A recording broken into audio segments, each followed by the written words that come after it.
Қайырлы күн, құрметті әріптестер.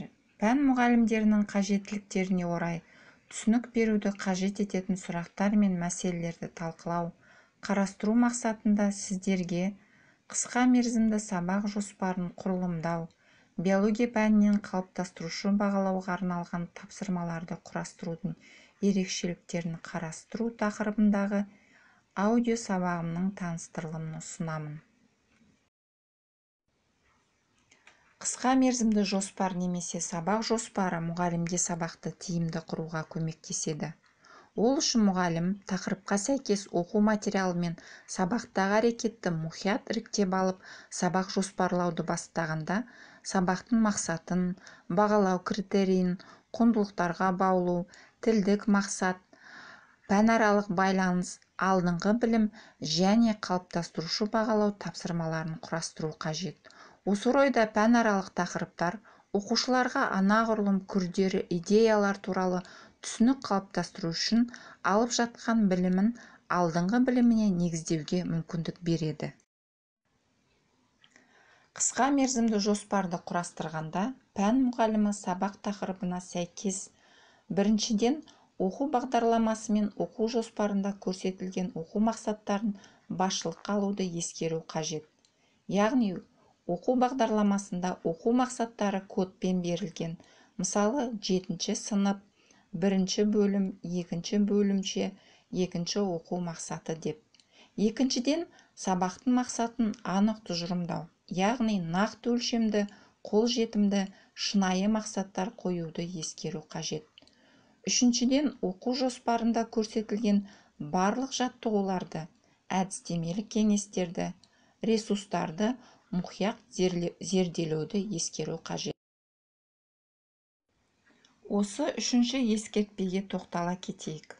Оқу жоспарының алғашқы парағында осы бөлімді бастардың алдында оқушылар біледі деп күтілетін алдыңғы білімі, бөлімнің мәнмәтіні, яғни контексті және қысқа мерзімді жоспарда тілдік мақсатта қарастырылатын оқытудың тілдік мақсаты, пәнге қатысты лексика мен терминология және диалог құруға жазылымға қажетті сөздер топтамасы жазылады.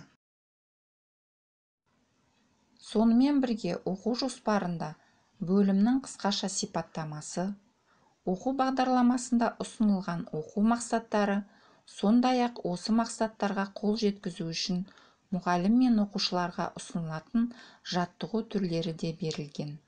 Бұл ретте мұғалім өз оқушыларының қажеттіліктерін қанағаттандыру мақсатында кез келген жаттығуды өзгертуге болатын естен шығармауы қажет.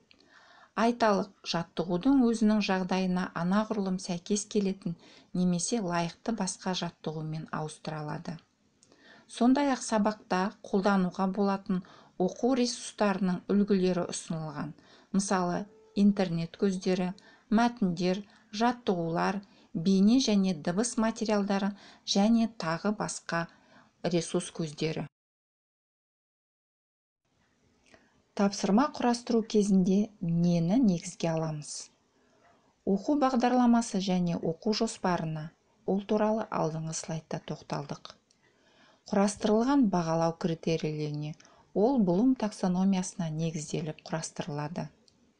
Кәсіби іс-тәжірибеңізді, яғни мұғалім өзінің теориялық білімін, белсенді оқу әдістерді меңгеру деңгейін, тақырыптың қамту көлемі мен деңгейін, оқушылардың жас ерекшеліктері мен қажеттіліктерін негізге алуы қажет.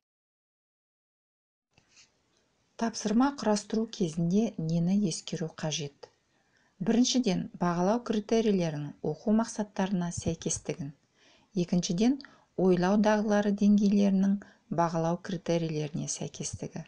Үшіншіден, бағалау критерийлерінің ойлау дағдылары деңгейлеріне сәйкестігін.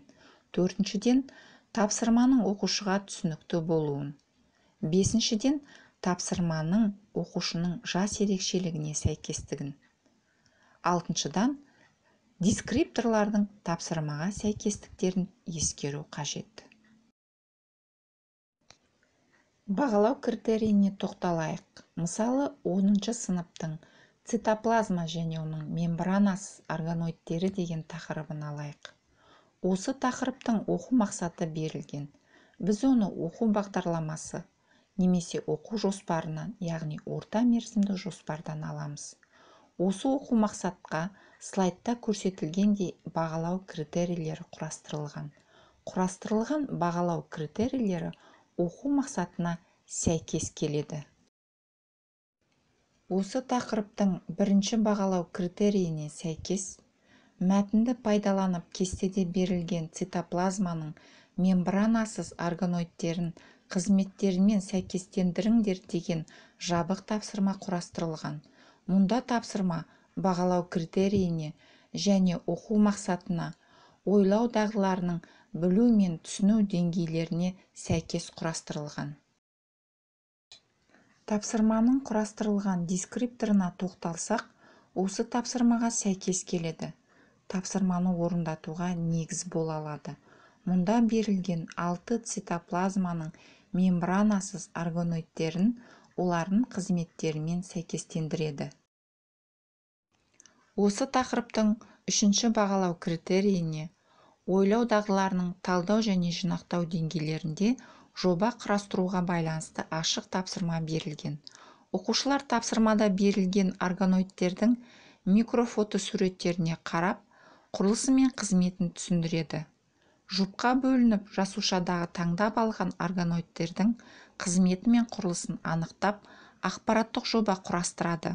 Мұнда да тапсырма бағалау критерийіне және оқу мақсатына, ойлау дағдыларының талдау мен жинақтау деңгейлеріне сәйкес құрастырылған. Бұл тапсырманың құрастырылған дескрипторы осы тапсырмаға сәйкес келеді. Тапсырманы орындатуға негіз бола алады. Оқушы құрастырылған дескрипторларға сүйене отырып, таңдап алған жасуша органоидтарының қызметі мен құрылысын анықтап, ақпаратты жоба құрастыра алады.